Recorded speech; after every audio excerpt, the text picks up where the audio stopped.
जोहार, नमस्कार। और आप देख रहे हैं पेज 3।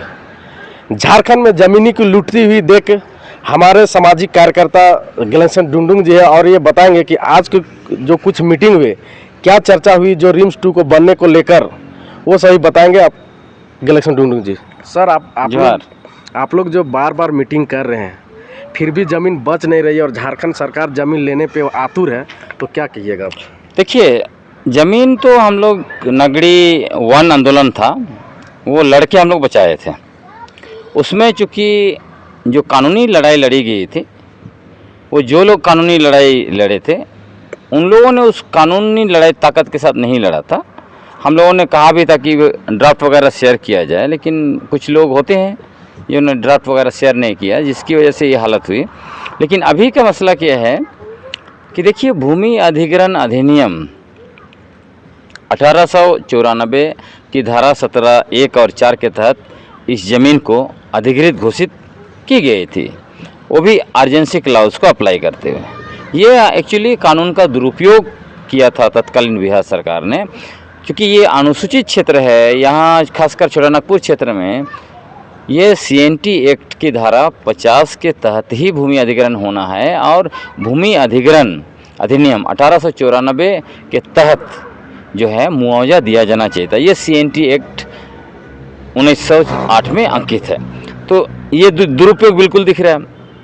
मूल बात यह है क्योंकि भूमि अधिग्रहण पुनर्वास और पुनर्स्थापना अधिनियम 2013 आया, उसका जो है वो धारा 24(2) बहुत स्पष्ट लिखा हुआ है, जो भी मामला मतलब जो भी भूमि अधिग्रहण अधिनियम 1894 के तहत किया गया है, लेकिन उस पर सरकार ने कब्जा नहीं किया है, तो वो स्वतः ही खारिज माना जाएगा। सरकार तो बोल रही कि हम कब्जा कर चुके नहीं, अभी कब्जा किया ना। भूमि अधिग्रहण पुनर्वास एवं पुनर्स्थापना कानून कब बना? 2013 में। ये लोग कब्जा कब किया? इन्होंने कब्जा किया है ये आपको 12-13 मई 2025 को।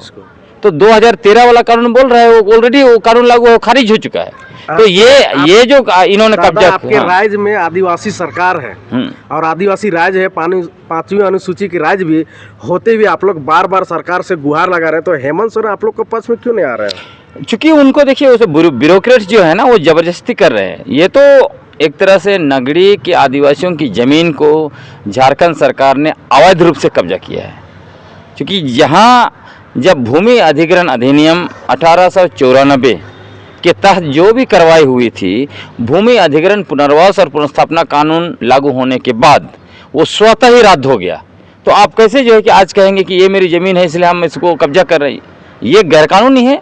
ये अभी नए तरीके से अगर कब्जा करेंगे, नए तरीके से अधिग्रहण करेंगे, तो इनको भूमि अधिग्रहण अधिनियम 2013 की धारा 41 के तहत करना होगा, नहीं तो ये नहीं चल सकता है।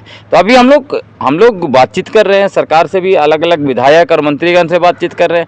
यदि उसके बाद भी सरकार नहीं मानती है तो हम लोग लीगल बैटल लड़ेंगे, देखते हैं। तो राज्य के स्वास्थ्य मंत्री कह रहे हैं कि ये हम एशिया का नंबर 1 हॉस्पिटल रिम्स 2 बनाएंगे, और आप लोग बीजेपी का बहकावे में ये सब विरोध कर रहे हैं। हम लोग उसको विरोध कहाँ कर रहे हैं? रिम्स 2 का कोई विरोध कर रहा है? मतलब स्वास्थ्य मंत्री कर रहे हैं। मैं कह रहा हूँ ना, स्वास्थ्य मंत्री सर ज़्यादा दवा खाते हैं इसलिए उनको मानसिक रूप से दिवालिया हो गए हैं। नहीं तो आप सोचिए, जो व्यक्ति अनाज खाएगा वो खेती की ज़मीन पर क्यों रिम्स 2 बनाएगा, जब आपके पास आसपास में बंजर ज़मीन, अतः बंजर ज़मीन पड़ा हुआ है। रिंग रोड के आसपास चले जाइए, इधर आगे चले जाइए, पिठोरिया तरफ चले जाइए, आसपास कहीं भी खोज लीजिए, ये सरकार के पास खुद ब्रह्मे चले जाइए, हर जगह जो है कि रिम्स 2 बनाने के लिए बंजर ज़मीन भरा पड़ा है।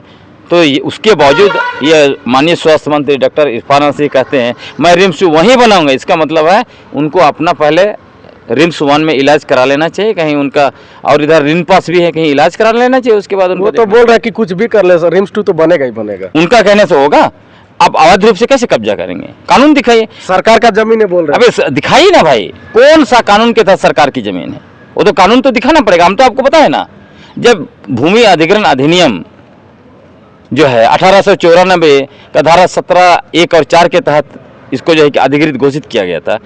भूमि अधिग्रहण पुनर्वास और पुनर्स्थापना अधिनियम 2013 उसका धारा 24(2) क्या बोल रहा है, जो 1894 कानून के तहत किया गया था वो स्वतः खारिज हो गया, तो उसे ये सरकार की ज़मीन है ही नहीं है। तो ये कहना जबरदस्ती ये सरकार की ज़मीन है इसलिए हमने कब्जा किया, ऐसे थोड़ी चलेगा। कानून नियम, देश संविधान से चलता है, देश कानून से चलता है ना। आप जो है कि मंत्री बन गए तो आपका दबंगई से देश और राज्य थोड़ी चलेगा। लेकिन यहाँ का जो रैयत है कह रहे हैं कि भाई हम लोग यहाँ तो पिछले साल विधान की किया यार, 2013-14 तक हम लोग यहाँ बंदोबस्ती की रसीद सहित कटवाए, तो फिर सरकार क्यों बोल रही कि हमारे कब्जे में है? चूंकि गांव वाले लोग नहीं जानते हैं नियम कानून, इसीलिए इसका दुरुपयोग ये लोग कर रहे हैं। लेकिन हम लोग आ गए ना नियम कानून बताने के लिए, हम लोग बता रहे हैं। हमने जो विधायकगण हैं उनको भी कह रहे हैं कि देखिए यहाँ पे कानून का दुरुपयोग किया गया है, तो ऐसा नहीं चलेगा। हम लोग सरकार से बात कर रहे हैं, चूंकि अबुआ सरकार है, यदि सरकार इसके बाद भी जोर जबरदस्ती करेगी तो अंत में हम लोग कोर्ट जाएंगे।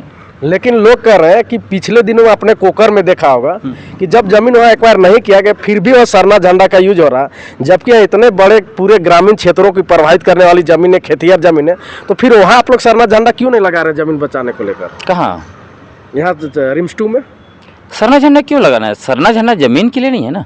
सरना झंडा या कोई भी धार्मिक झंडा जो है वो धार्मिक कार्यों के लिए है। यहाँ जमीन की लड़ाई है, जमीन की लड़ाई में सरना झंडा का मसला कहाँ से आ गया? तो आपकी का तो प्रेमसाई मुंडा जी कह रहे थे कि भाई जमीन बचाने के लिए, अपना संपत्ति बचाने के लिए हम झंडा का यूज कर सकते हैं। हाँ, तो उनका अपना तर्क है, लेकिन मैं मानता हूँ कि लोगों की धार्मिक पहचान, उनका धार्मिक विश्वास, धार्मिक आज़ादी, धार्मिक आस्था का मान सम्मान होना चाहिए, और धार्मिक झंडा या जितने भी धार्मिक प्रतीक चिन्ह हैं, इन सारे चीज़ों को धर्म कर्म में ही उसको जोड़ के रखना चाहिए। दादा, लेकिन इस जमीन को आपको एक्वायर करने में बहुत चुनौती का सामना करना पड़ेगा, इस पर क्या कहेंगे आप?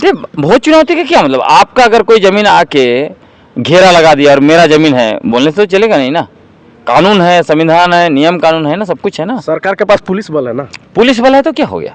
पुलिस बल क्या, उनको किसी पर गोली चलाने का अधिकार है क्या? दिखाइए कौन सा कानून में है, कौन सा नियम में है, कहाँ पर है? ऐसे नहीं चलेगा। तो सरकार दादा देखिए, देश संविधान से चलता है, कानून से चलता है, नियम से चलता है। ये किसी की दबंगई से नहीं चलता, किसी का पुलिस बल से, मिलिट्री बल से नहीं चलता है ना। तो दादा, सरकार से आप क्या संदेश देंगे, क्या गुहार लगाना चाहते हैं? खासकर आप स्वास्थ्य मंत्री क्या कहेंगे? स्वास्थ्य मंत्री का कोई मतलब नहीं है, ऐसे सन के लोगों से मैं नहीं बात कर रहा। मेरा स्पष्ट है कि माननीय मुख्यमंत्री हेमंत सोरेन जी बहुत सुलझे हुए नेता हैं, उनको मैं आग्रह करना चाहूँगा, चूँकि भूमि अधिग्रहण, पुनर्वास और पुनर्स्थापना अधिनियम 2013 की धारा 24(2) स्पष्ट उसमें उल्लेखित है कि जो अधिग्रहण का कार्यक्रम 1894 का कानून के तहत हुआ है, ये स्वतः ही खारिज हो जाता है। इसलिए सरकार ने जो फेंसिंग किया ये अवैध है, इसको अवैध फेंसिंग को हटा देना चाहिए और नगरी के रैयत जो हैं, भूस्वामी जो हैं, उनको खेती करने देना चाहिए। ये अभी जो है कि खेती का समय है। तो मंत्री जी कह रहे हैं कि भाई हम आदिवासी के हितैषी हैं, हम आदिवासी के साथ हैं। हाँ भाई, तो ऐसे कहने से होता है? आप आदिवासी के जमीन लेके आदिवासी के हितैषी कैसे होंगे? क्योंकि जमीन ही आदिवासी का सबसे बड़ा चीज है। अंसारी जी तो कह रहे हैं ना, बोलने से होगा क्या? जैसे रघुवर दास भी वही कहते थे ना, हम आदिवासियों के सबसे बड़े हितैषी। वो तो ये भी खुद बोलते थे कि सरना आदिवासियों का हम सबसे बड़े हितैषी हैं, और सरना आदिवासियों का सरना, मसना, जहर, तन, देसावली सबको लाइन बैंक में डाला पूंजीपतियों के लिए। तो ये जो गैर आदिवासी नेता जो है ना, ऐसे ही हैं, वो खुद को नैरेटिव फिक्स करते हैं, हम आदिवासियों के लिए बहुत बड़े हितैषी, और आदिवासी का पीठ पीछे छुरा चलाते हैं। इनकी वही है, मतलब इनकी संस्कृति का हिस्सा है वो। तो क्या आप रिम्स 2 बचाने में अपनी अहम भूमिका निभाएंगे? बिल्कुल, हमने रिम्स 2 में भी लड़ा, वहाँ हम पुलिस की लाठी भी खाए, केस भी लड़ा। मैं तो पूरे झारखंड में, ना सिर्फ रिम्स 2, हर जगह मैं हूँ। धन्यवाद। हमारे साथ गिलसन डुंडुंग जी तो ये पहचान के मोहताज नहीं, इनको आप सोशल मीडिया या